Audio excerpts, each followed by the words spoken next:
Assalamualaikum warahmatullahi wabarakatuh. Waalaikumsalam warahmatullahi wabarakatuh. Baik, hari ini kita akan melakukan eh, Sosialisasi. sosialisasi terkait resume penghitungan PPh pasal 21 dan 26. Eh, saya akan mengalihkannya kepada Pak Mas, ya, Dedi Supriyadi. Mas Dedi Supriyadi. Mas Dedi Supriyadi, saya persilahkan. Baik, terima kasih Mbak Asa. Ya, Bapak Ibu yang sudah join, mohon apakah suara saya sudah terdengar jelas?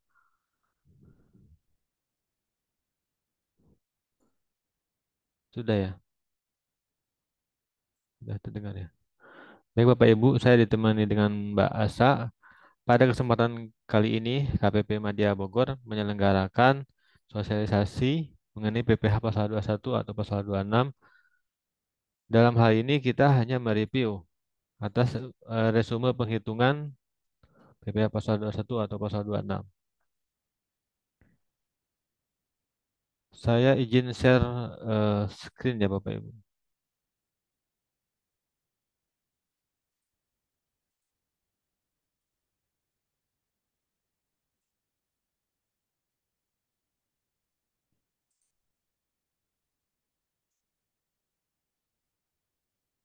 Ya, pertama untuk pemotong ya, pemotong PPh pasal 21 atau 26,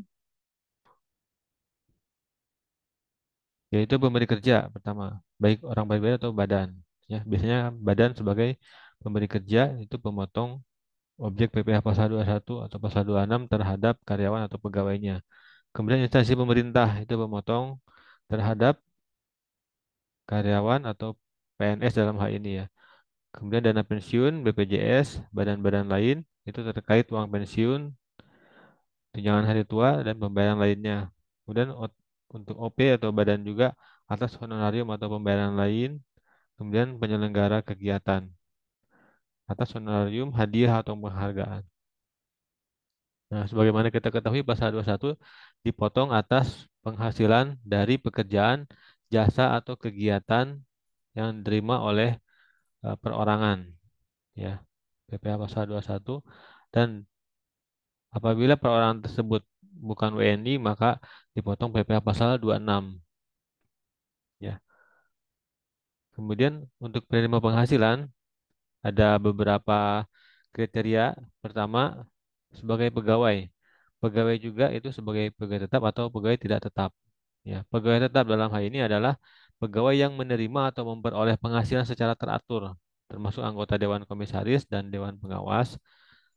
Pegawai yang bekerja berdasarkan kontrak untuk suatu jangka waktu tertentu sepanjang pegawai yang bersangkutan bekerja penuh. Ya, jadi walaupun statusnya kontrak tetapi penghasilannya itu tetap, maka termasuk sebagai kriteria pegawai tetap. Kemudian pegawai tidak tetap yaitu pegawai yang tenaga kerja lepas ya atau menerima penghasilan apabila yang bersangkutan bekerja saja berdasarkan jumlah hari bekerja misalnya atau jumlah unit yang dihasilkan atau atas penyelesaian pekerjaan yang diminta saja oleh pemberi kerja. Jadi hanya sewaktu-waktu ya, tidak tetap. Kemudian pensiunan ya, pensiunan sebagaimana kita ketahui misalnya ada ASN pensiun, kemudian ada penghasilan tetap secara bulanan, itu merupakan kriteria penerima penghasilan pensiunan. Untuk anggota Dewan Komisaris atau Dewan Pengawas yang menerima penghasilan secara teratur itu juga dibedakan dari pegawai dan dibedakan dari pensiunan.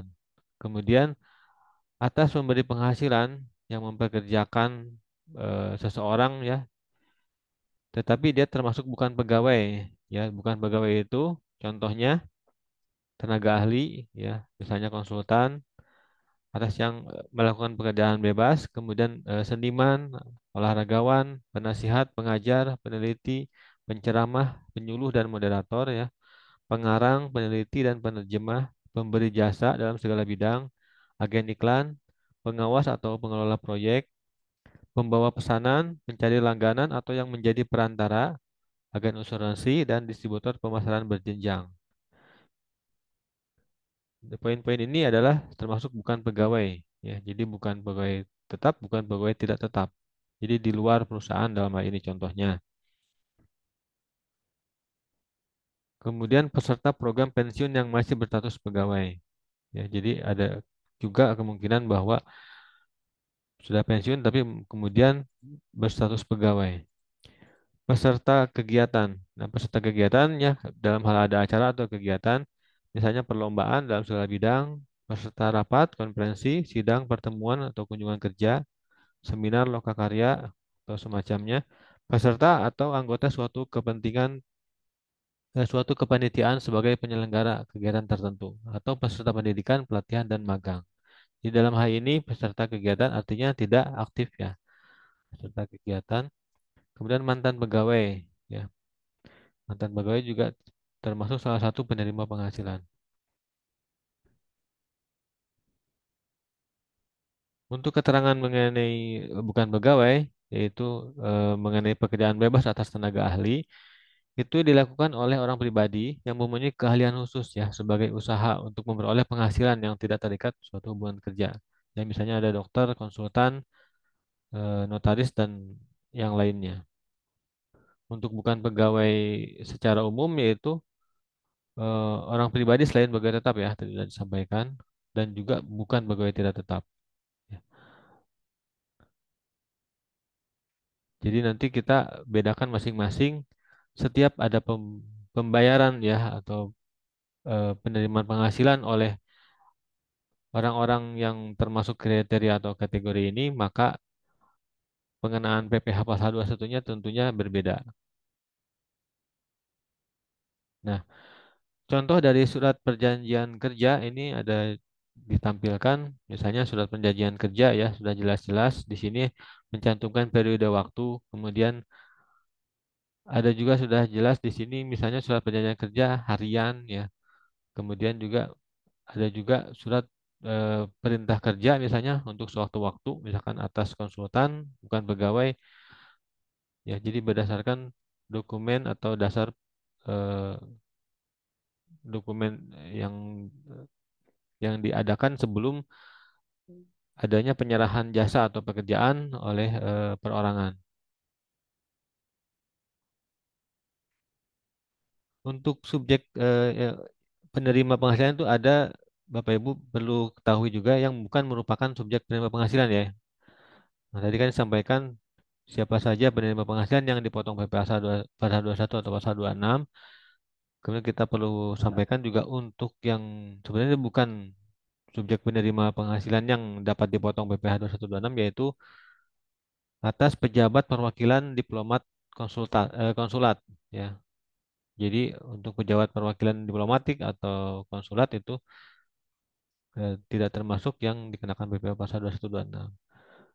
Juga untuk pejabat perwakilan organisasi internasional ya. Itu yang ditetapkan dengan keputusan Kementerian Keuangan. Kemudian aturannya masing-masing ada sesuai dengan PMK 235 tahun 2020, KMK 16 tahun 2021. Kemudian juga ada khusus mengenai perjanjian internasional di PP 94 tahun 2010, kemudian PMK 236 2020 dan KMK 17 2021. Jadi dalam hal ini bukan WNI dan tidak menjalankan usaha atau kegiatan atau pekerjaan lain untuk memperoleh penghasilan dari Indonesia.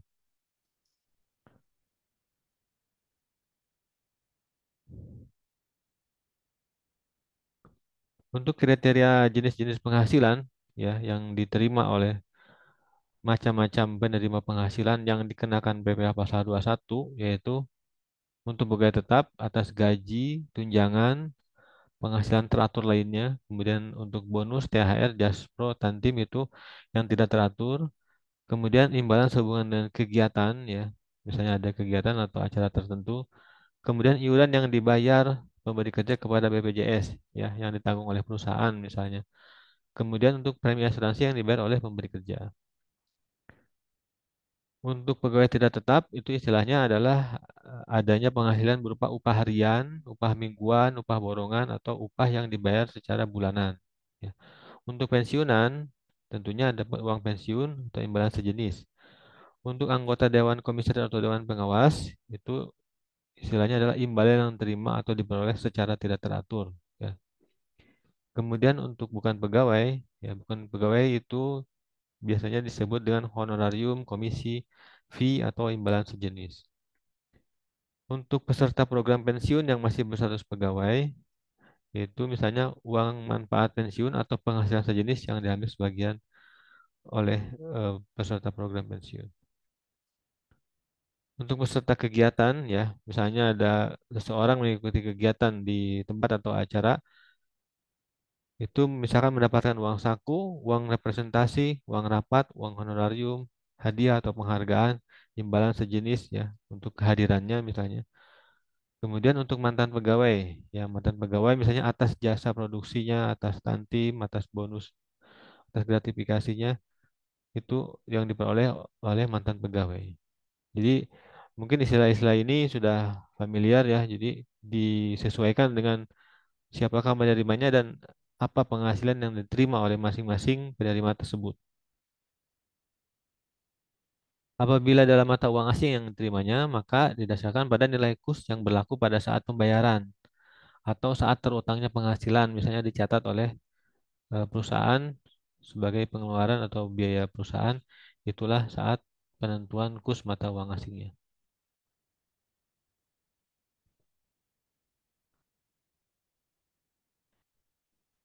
Untuk objek yang bukan menjadi objek pemotongan PPh pasal 21 ya, yang tadi kita sampaikan objek-objek yang menjadi pemotongan PPh pasal 21.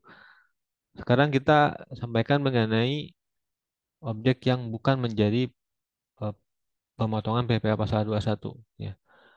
Pertama untuk pembayaran manfaat atau santunan asuransi dari perusahaan asuransi sehubungan dengan asuransi kesehatan, asuransi kecelakaan, asuransi jiwa, asuransi diri guna dan asuransi beasiswa ya.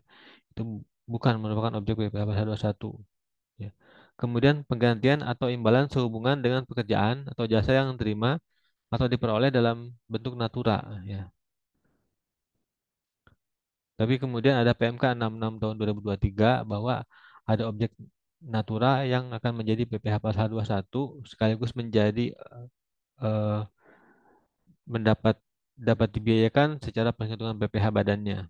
Nah, jadi untuk bahasan mengenai natura sendiri ada di PMK nomor 66 tahun 2023 ya.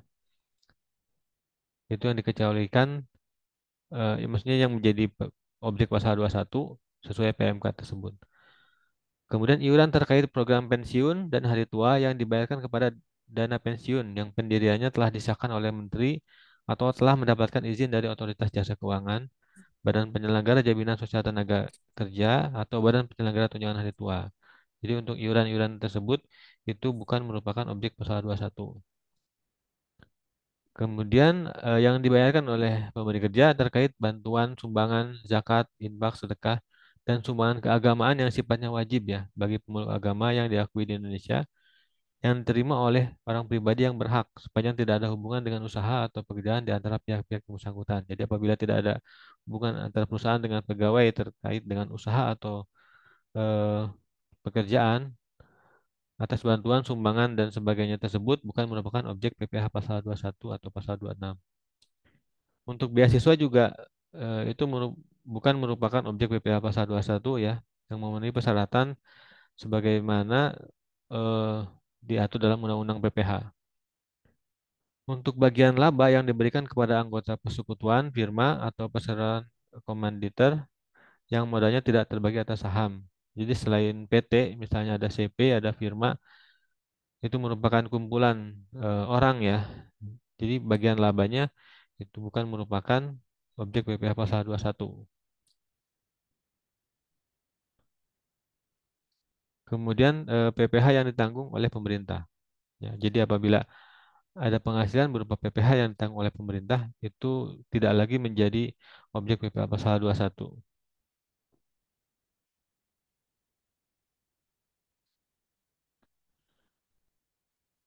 Kita perlu sampaikan bahwa tidak ada perubahan mengenai aturan PPh pasal 21 ya sesuai Undang-Undang PPh, Undang-Undang Ciptaker maupun Undang-Undang Harmonisasi Peraturan Perpajakan.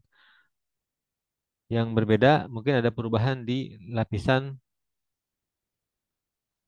eh, pertama ya yang tadinya kita ketahui sampai 50 juta Kemudian sudah beberapa tahun ini menjadi sampai dengan 60 juta yang dikenakan tarif 5%.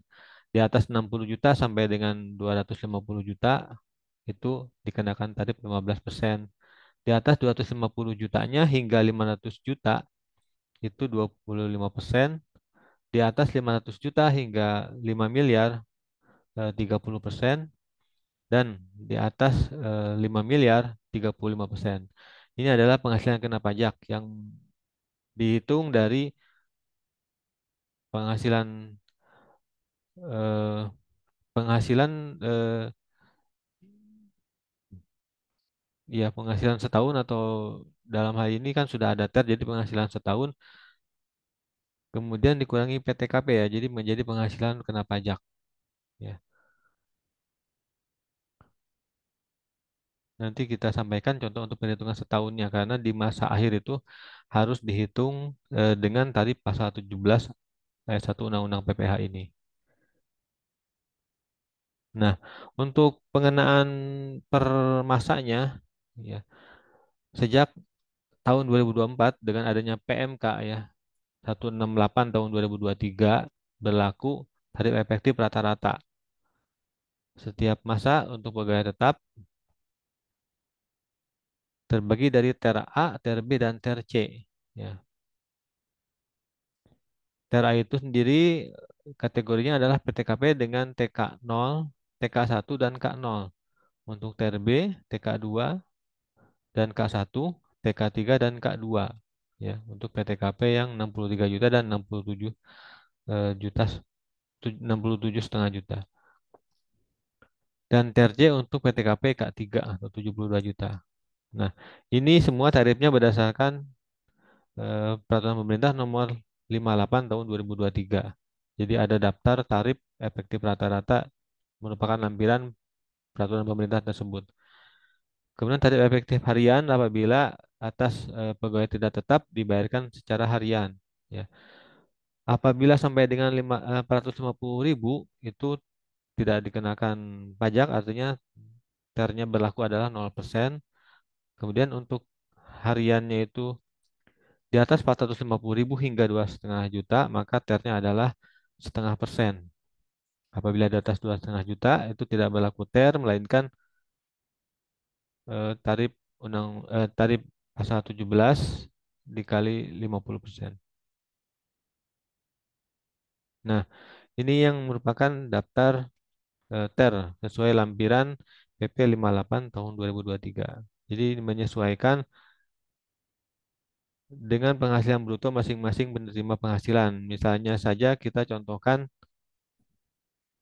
seseorang mendapatkan gaji dan tunjangan secara bruto nilainya 1 bulan 10 juta ya, 10 juta.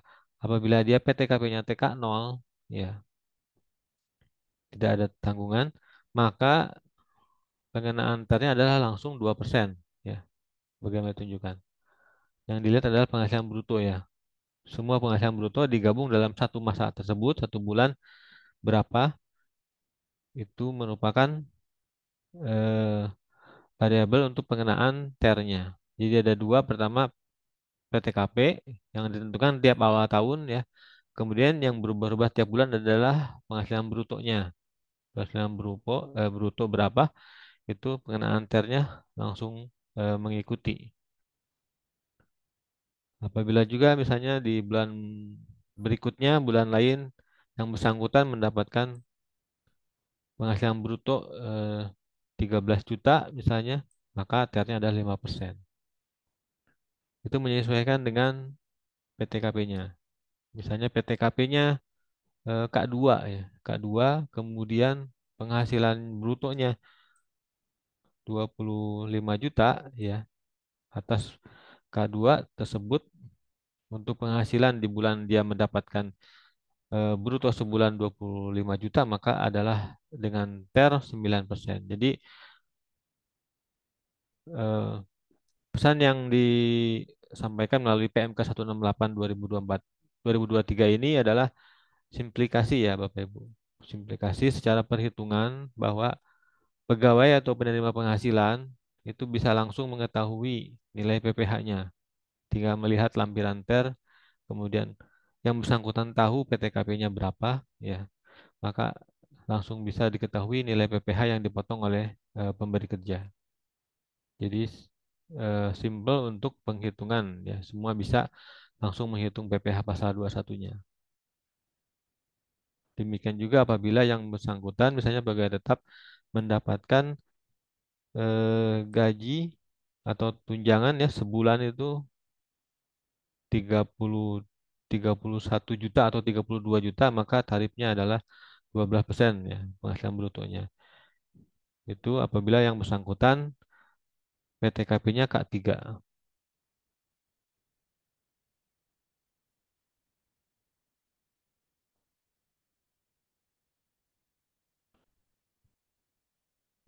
Ini sudah disampaikan di sosialisasi sebelumnya ya. Kita hanya mereview mengenai poin-poin pengenaan. Kemudian, nah, kita jabarkan kembali yang tadi di awal kita sampaikan bahwa kriteria-kriteria penghasilan dan penerima penghasilan ya untuk pegawai tetap dan pensiunan ya PNS, TNI, Polri dan pensiunan lainnya itu sebagai pegawai tetap dan diterapkan setiap masa ya itu adalah ter bulanan ya untuk setiap masa ter bulanan misalnya selama setahun penuh Januari sampai dengan November masing-masing penghasilan bruto adalah dikalikan ternya ya penghasilan bruto kali ter sesuai dengan eh, masing-masing perorangan mendapatkan penghasilan bruto dan masing-masing perorangan itu PTKP-nya berapa kan ketahuan ternya. Kemudian untuk yang masa akhir ya misalnya contohkan Desember maka eh, penghitungannya adalah PKP setahun dikali tarif pasal 17 yang tadi itu. Gaji, tunjangan dan lainnya atau penghasilan setahun ya penghasilan kena pajak setahun itu dijumlah semua ya dikalikan tarif ya. Jadi PKP setelah dikurangi PTKP tentunya dikalikan tarif yang tadi lapisannya 5%, 15%, 25% dan seterusnya. Kemudian untuk anggota Dewan Komisaris pengawas yang menerima penghasilan tidak teratur itu ditetapkan per masa pajak saja. Jadi untuk akhir masa pajak itu tidak dikenakan tarif pasal 17. Jadi untuk yang masa Desember pun untuk anggota Dewan Komisaris pengawas itu sama yaitu penghasilan bruto langsung dikalikan TER.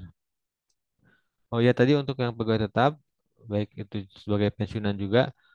Jadi untuk penentuan PPh Desembernya itu berapa itu adalah dengan kita mengetahui dulu PPh pasal 21 setahun ya. Dikurangi apa yang sudah dipotong selama 11 bulan, maka diketahui nanti PPh pasal 21 untuk masa Desember atau masa terakhir. Untuk pegawai tidak tetap ya, ada dua macam pembayarannya ya, baik dibayar secara bulanan ya atau tidak dibayar secara bulanan. Untuk yang tidak dibayar secara bulanan, itu ketentuannya tadi sempat disinggung mengenai untuk yang 0 sampai 2.500.000 per hari itu nanti eh, pengenaannya adalah dengan ter harian. Jadi penghasilan bruto dikalikan ter harian. Ya, untuk yang 400 sampai 450 tadi kan 0% ternyata. Untuk yang di atas itu sampai 2,5 juta itu ter harian 0,5%. Tapi apabila pegawai tersebut ya, misalnya per harinya itu dihitung ternyata eh, dibayar secara harian, per harinya 2.500.000 ke atas, ya, misalnya 2.600.000 maka penghasilan brut tarifnya itu berlaku tadi pasal 17 ya, yang tadi 5%, 15% dan seterusnya, dikalikan penghasilan bruto kali 50%. Jadi 50% penghasilan bruto dikalikan tarif pasal 17. Itu bagi yang secara hariannya ternyata di atas 2,5 juta. Nah, untuk yang pegawai tetap yang dibayar bulanan ya, dibayar bulanan itu berlaku eh, ter bulanan sama dengan pegawai tetap. Tetapi untuk masa Desembernya Itu beda dengan pegawai tetap. Masa Desembernya sama seperti masa-masa November. Jadi masa akhirnya itu sama seperti masa-masa selain masa pajak terakhir. Ya, pengenaannya tetap dengan ter bulanan. Ya. Untuk bukan pegawai itu masih aturan sebelumnya, ya, masih aturan sebelumnya yaitu untuk tenaga ahli, konsultan dan yang lainnya yang termasuk bukan pegawai yang tadi kita sampaikan yaitu tadi pasal 17 ya dikalikan 50% kali penghasilan bruto ya. Tetapi yang berlaku di aturan PMK 168 2023 ini tidak ada akumulasi untuk pengenaan tarif tersebut ya. Jadi tidak ada akumulasi pengenaan penghasilan kena pajak dari bulan tambah bulan berikutnya itu tidak berlaku lagi mulai adanya PMK 168 ini. Jadi sesuai saja per masa penghasilan bruto itu diperoleh. Untuk peserta kegiatan itu diterapkan per masa pajak atau pada saat terutang juga sama, tetapi bedanya tidak ada penentuan penghasilan neto 50%, melainkan langsung dari penghasilan bruto ya. Jadi tarif pasal 17, 5%, 15% dan seterusnya langsung dikalikan penghasilan bruto. Demikian juga untuk peserta program pensiun atau mantan pegawai itu sama langsung dikenakan ke penghasilan brutonya.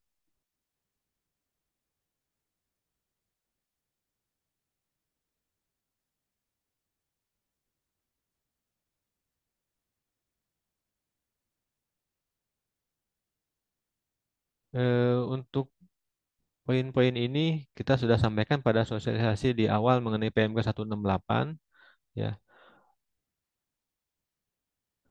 Paling kita tegaskan lagi mengenai pegawai tetap ya. Pegawai tetap itu bahwa yang menerima atau memperoleh penghasilan dalam 1 tahun pajak itu jadi ada beberapa kriterianya.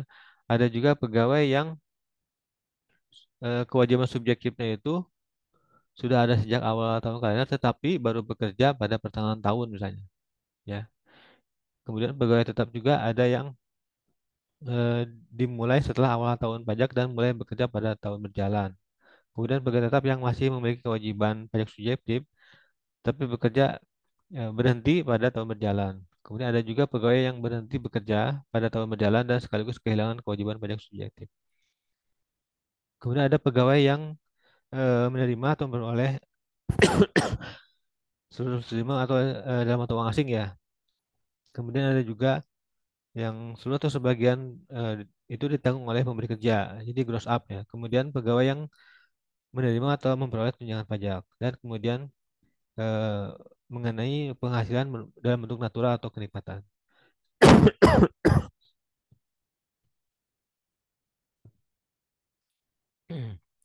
Untuk pegawai tidak tetap itu pertama untuk memperoleh tidak secara bulanan atau memperoleh secara bulanan. Untuk bukan pegawai ya jasa sehubungan dengan pekerjaan bebas atau di sini sebutkan juga mengenai dokter yang melakukan praktek di rumah sakit dan atau klinik dan pemberian jasa yang dalam pemberian jasanya memperkerjakan orang lain sebagai pegawainya dan atau melakukan penyerahan material bahan. Eh, kemudian kemudian kita singgung mengenai aplikasinya yang pemotongan PPh 2126 ini yaitu dengan Cortex ya mulai awal tahun 2025 dan sekarang sudah berjalan adalah digunakannya aplikasi Cortex ya. Semua pegawai harus atau eh, sahnya suatu bukti potong adalah dengan aplikasi Cortex. Sebenarnya sudah diterapkan semua dalam Cortex untuk penghitungan penghitungan PPh pasal 2126 ini ya. Apabila Bapak Ibu ada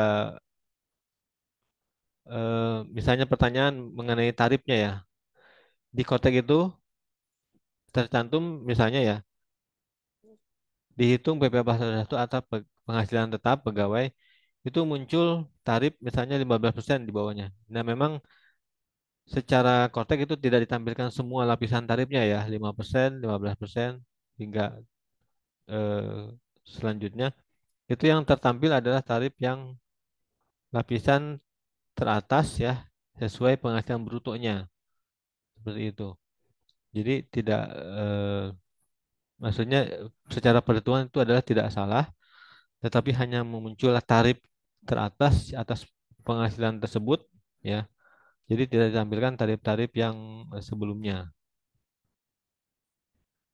Kemudian juga eh, atas adanya pertanyaan mengenai PPh pasal 21 atas pesangon ya, itu sebenarnya tidak ada perubahan dengan adanya PMK 168 ini ya.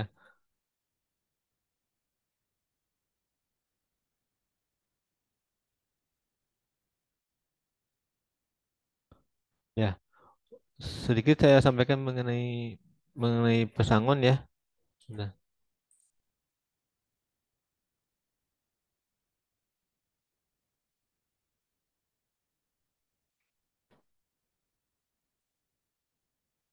ya.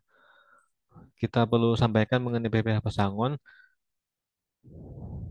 ya, berlaku ketentuannya masih untuk sampai dengan pesangon 50 juta itu kan tarifnya 0%, artinya tidak dikenakan ya. Untuk sampai dengan di atas 50 untuk di atas 50 juta 5%. Untuk pesangon yang di atas 100 juta sampai 500 juta itu 15%, dan di atas 500 juta 25%.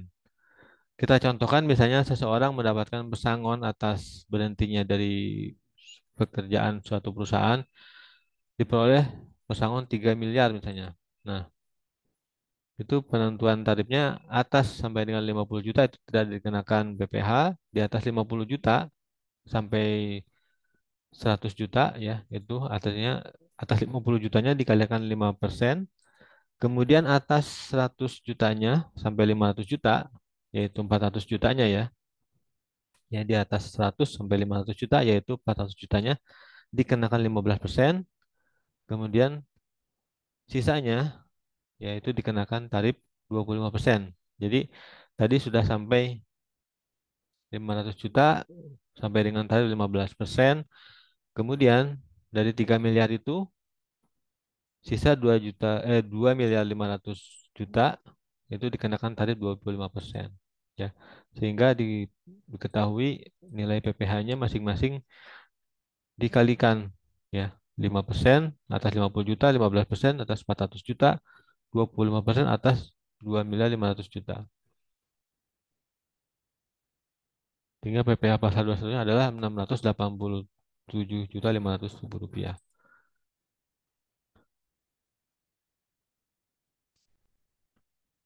Tetapi apabila ini ketentuannya sama apabila dibayarkan pesangon secara berangsur tetapi melebihi 2 tahun. Jadi kalau tadi ketentuannya adalah apabila pesangon dibayarkan bisa berangsur tetapi tidak sampai 2 tahun ya.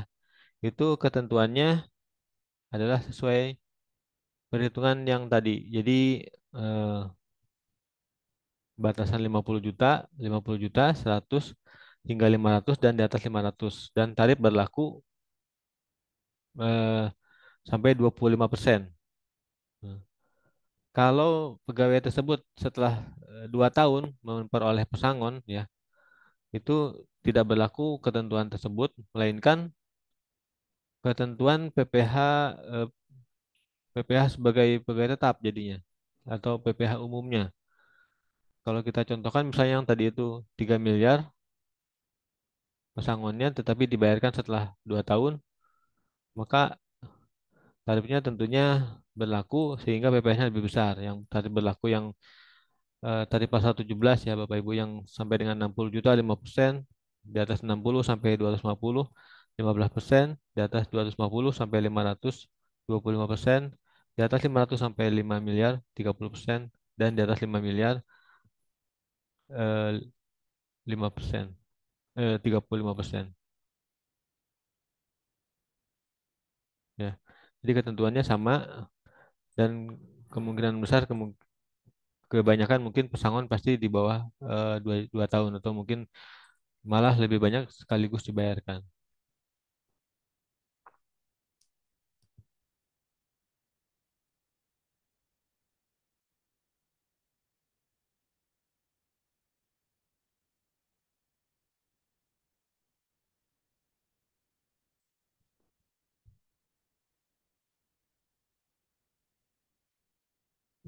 Mungkin itu yang perlu kita sampaikan kembali ya mengenai PPh pasal 21, pasal 26 ya. Kita hanya mereview aja. Jadi Bapak Ibu sebagai pemotong dalam hal ini ya, wajib pajak Madya Bogor adalah kebanyakan sebagai badan usaha dan pemotong. Demikian kategori atau kriteria-kriteria penerima penghasilan dan apa saja yang diberikan ya berupa penghasilan ya. Apakah itu gaji, tunjangan, dan seterusnya. Itu pengenaan PPh pasal 21-nya bagaimana sehingga tidak ada kesalahan ya atau kekeliruan untuk pengenaannya. Seperti itu. Dan kemudian syukur dengan adanya aplikasi Kortek itu sudah memenuhi kriteria perhitungannya. Ya. Mungkin demikian. Apabila ada yang belum jelas, kita buka sesi tanya jawab tentunya ya. Atau mungkin ada yang perlu lebih penjelasan lagi, dipersilakan Bapak Ibu untuk mungkin sama-sama kita diskusi juga ya. Baik, terima kasih Pak Dedi tentang penjelasannya. Apabila ada yang mau bertanya, dipersilahkan Bapak Ibu. Boleh di chat, di kolom chat, atau mau open mic juga tidak apa-apa.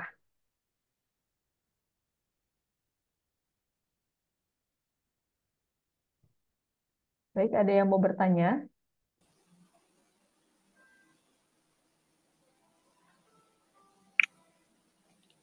Iya, Bu. Oh Boleh aku iya, bertanya, Bu?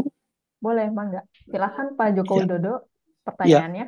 Ya, Eh, ini perlakuan TER itu kan yang dipresentasikan adalah bahwa itu pegawai apa namanya penghasilan yang teratur. Bagaimana kalau betul. penghasilan teratur digabung dengan penghasilan yang tidak teratur, misalnya dengan adanya pembayaran THR.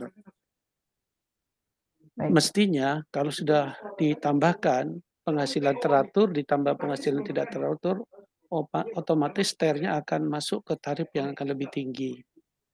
Nah, boleh tidak sih pertanyaannya, boleh tidak sih untuk penghasilan tidak teratur itu kita kita bagi tidak sekaligus ya, misalnya dibagi 2 kali atau 3 kali untuk bergabung penghasilan rutin.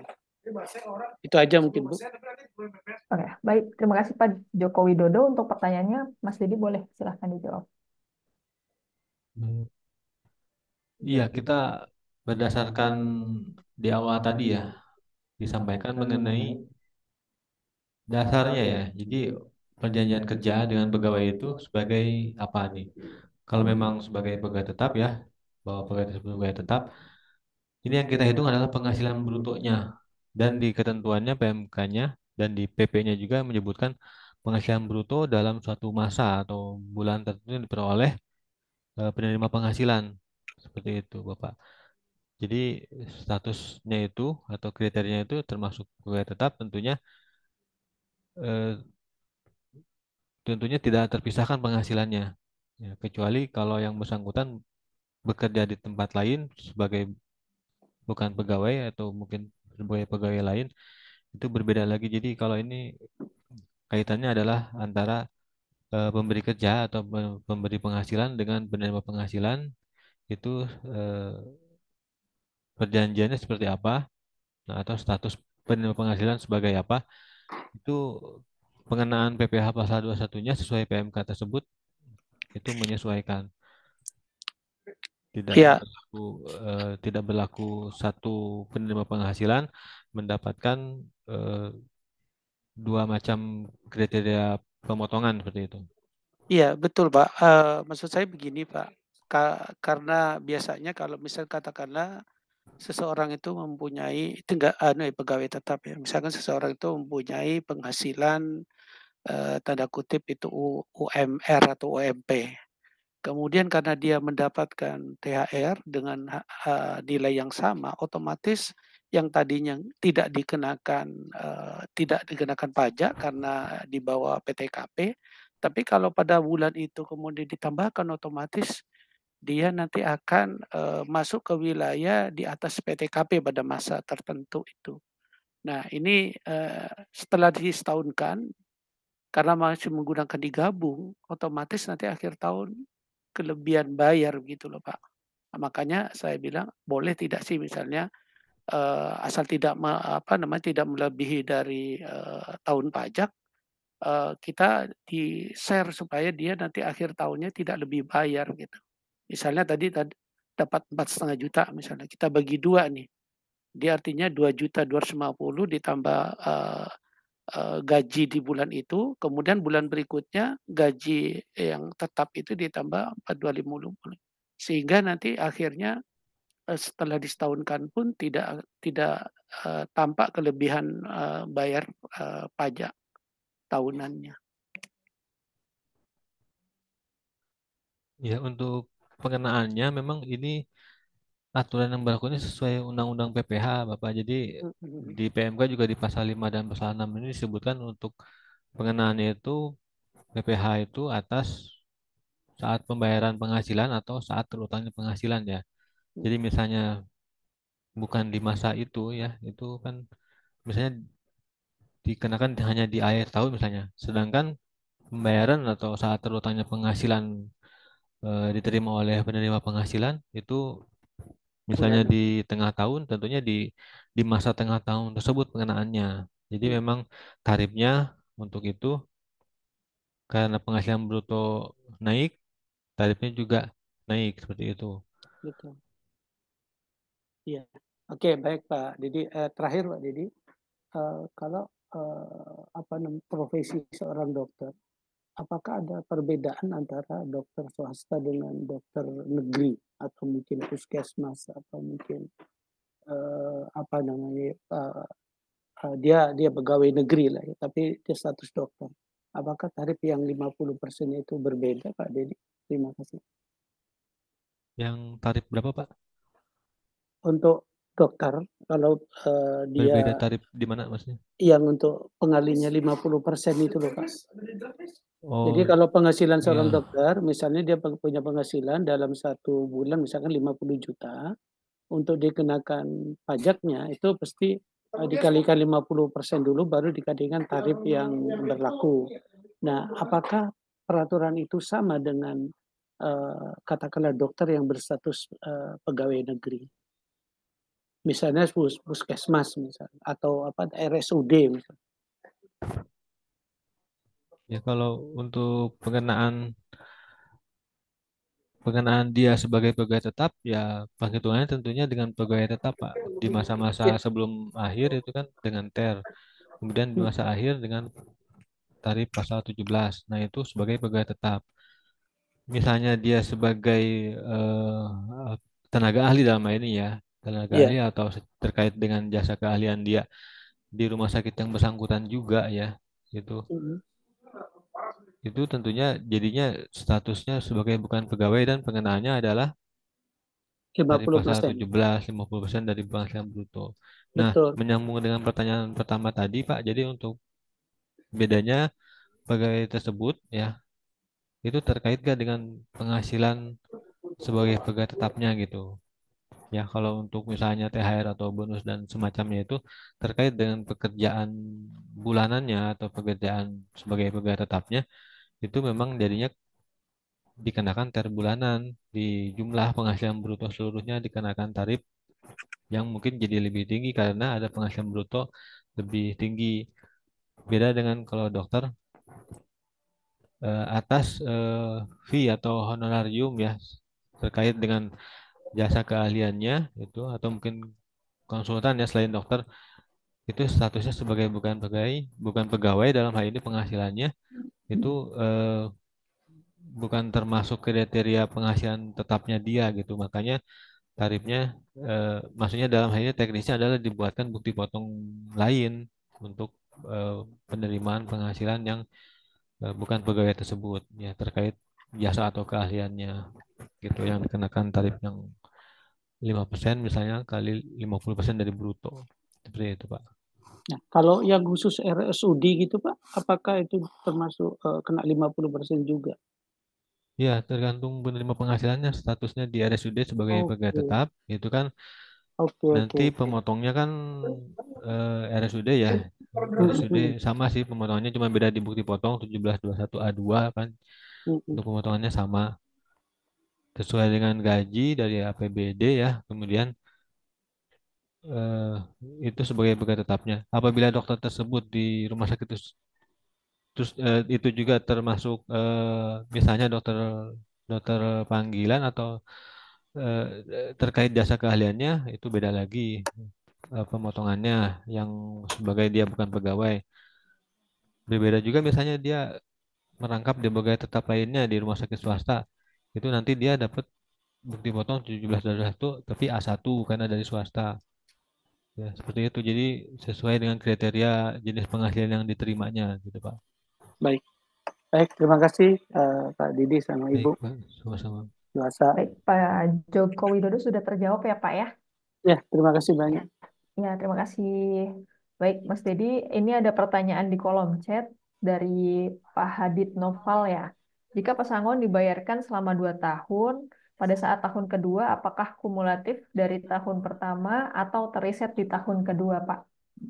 Ya, di aplikasi Kotek mungkin Bapak Ibu sudah coba ya. Ada di situ baris jumlah sama baris di bawahnya penghasilan bruto ya.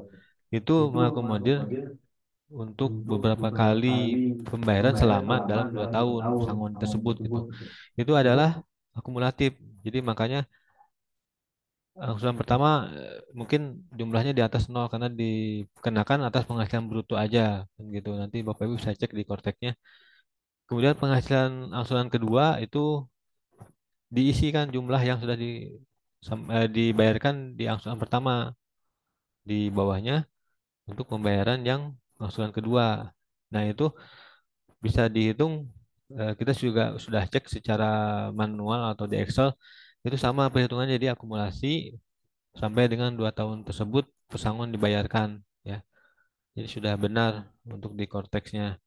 Nah, jadi memang sesuai ketentuan dan tidak berubah untuk pesangon selama masih dalam 2 tahun untuk pengenaan PPh pasal 21-nya itu akumulasi tapi dengan tarif yang tadi itu yang 5% ya sebentar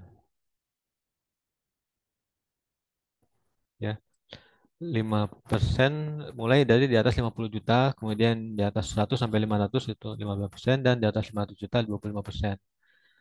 Itu akumulasi ya sampai dengan 2 tahun. Oke, baik. Untuk Pak Hadid Noval, apakah sudah terjawab Pak pertanyaannya?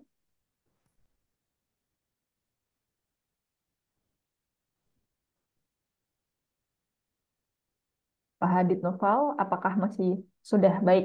Terima kasih. Nah, kemudian Pak Dedi, ini ada pertanyaan lagi dari Dian ya. Pak, Pak izin tanya, apakah mandor konstruksi yang tidak memiliki sertifikat jadi PPh satu atau tetap di PPh final ya Pak ya? Boleh dijawab Pak Dedi?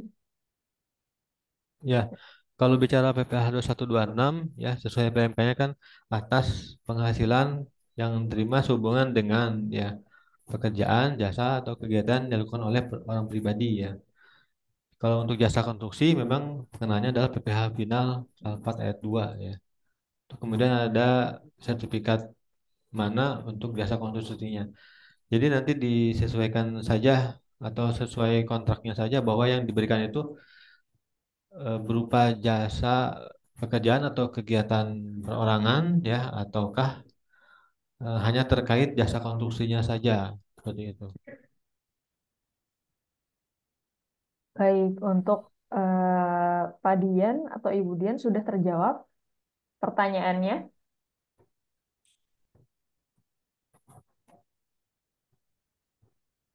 Halo Bu, Sudah terjawab Pak? Pertanyaannya sudah baik. Terima kasih. Ada lagi yang ingin bertanya atau Bu, boleh diskusi? bertanya Bu? Oh, Halo, boleh, boleh. Silahkan dengan Pak eh, siapa ini? saya Andi Bu. Siang Bu. Andi. Oh, Pak, siang, siang. Silahkan Pak Handi pertanyaannya. Jadi mengenai yang tadi, Pak, yang mengenai pesangon ya tadi ya, saya lanjutin. Itu kalau misal Baik, baik. pesangon yang sampai 2 tahun kan berarti 50 juta pertama kan tidak dikenain pajak, Pak ya. Iya, Nah, nanti kalau setelah 2 tahun berarti mengenai seperti pegawai tetap kan. iya. Nah, tapi perjalanan waktu tadi rencana kan 2 tahun, Pak. Ternyata berjalan waktu ternyata lebih dari 2 tahun, Pak. Hitungnya gimana, Pak ya? Soalnya kan misalnya saldo yang seharusnya bayar 2 tahun itu sisa sudah habis, Pak. Tapi ternyata melebihi dari 2 tahun sisa saldonya bisa 200 juta. Itu cara perhitungan gimana, Pak ya? Masih, Pak. Iya, tentunya ketentuannya seperti itu, Pak. Di atas 2 tahun jatuhnya bukan pengenaan PPh pesangon lagi, gitu, Pak. Apa harus diambil saldo terakhir, Pak? Bisa tinggal 200 juta, Pak. Apa saldo yang 200 juta itu yang dihitung berdasarkan karyawan tetap atau gimana, Pak ya? Iya, betul, Pak. Oh, begitu, Pak ya. Yang Berarti setelah 2 tahun dikenakan bukan PPh pesangon, seperti itu. Jadi di sini berarti hanya saldo sampai saldo dua yang tahun. diambil, Pak ya. Betul, iya. Yo, oke, masih, Pak. Baik, sama-sama. Baik. Sudah terjawab Pak Handi? Sudah ya Pak ya? Baik, untuk Bapak Ibu, mohon bantuannya untuk mengisi daftar hadir ya Pak ya di bagian kolom chat. Boleh kalau sudah diisi, bisa dikomen sudah gitu ya Bapak Ibu. Terima kasih. Ada lagi yang ingin bertanya sebelum kita akhiri sesi sosialisasi hari ini?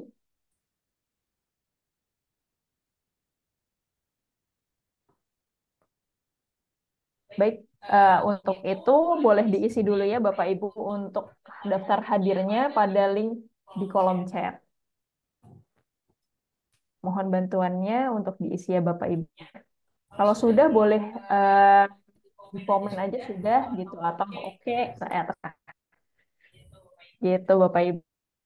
Oh ya, ada yang perlu kita sampaikan juga ya, bahasa Bapak Ibu eh, untuk penghitungan secara gross up atau PPh ditanggung oleh perusahaan itu memang secara konteks itu di masa atau bulanan itu belum di belum di belum diaplikasikan ya. Tetapi untuk pembuatan A1 ya atau bukti potong tahunan itu sudah ada. Jadi di sini tapi istilahnya bukan gross up tapi penghasilan apa namanya? Pembulatan kotor namanya, pembulatan kotor. Jadi Bapak Ibu bisa klik pembulatan kotor nanti nilai PPh-nya adalah sesuai dari perhitungan menjadi tunjangan PPh untuk pegawai tersebut. Tapi hanya berlaku di A1-nya saja.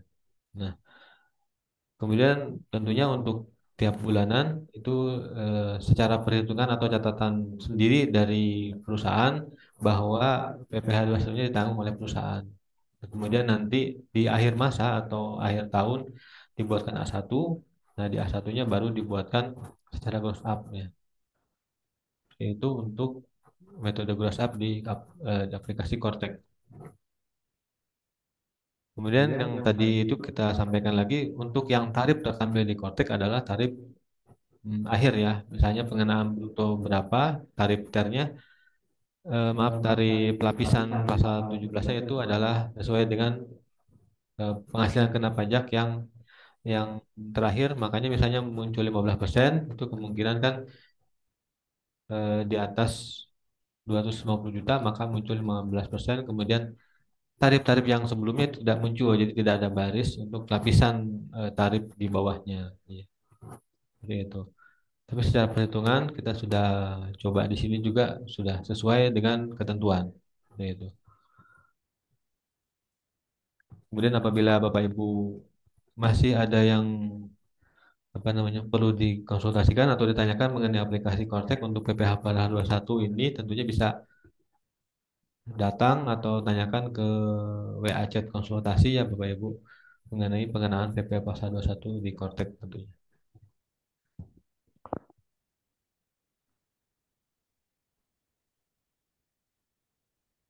Baik, Eh, Sepertinya sudah ya Pak, masih. Oke, ada pertanyaan kembali.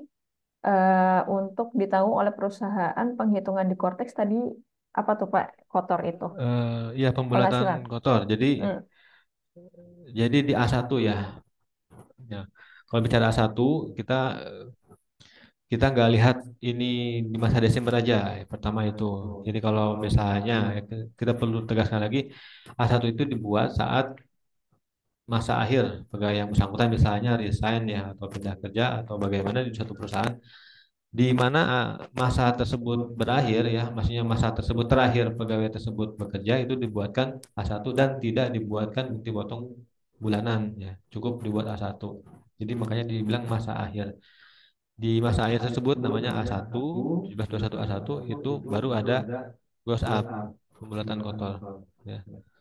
Jadi untuk yang dalam hal perusahaan menanggung PPh 21 karyawannya baru ada di A1. Untuk yang dipotong ter bulanannya eh, belum ada di Cortex.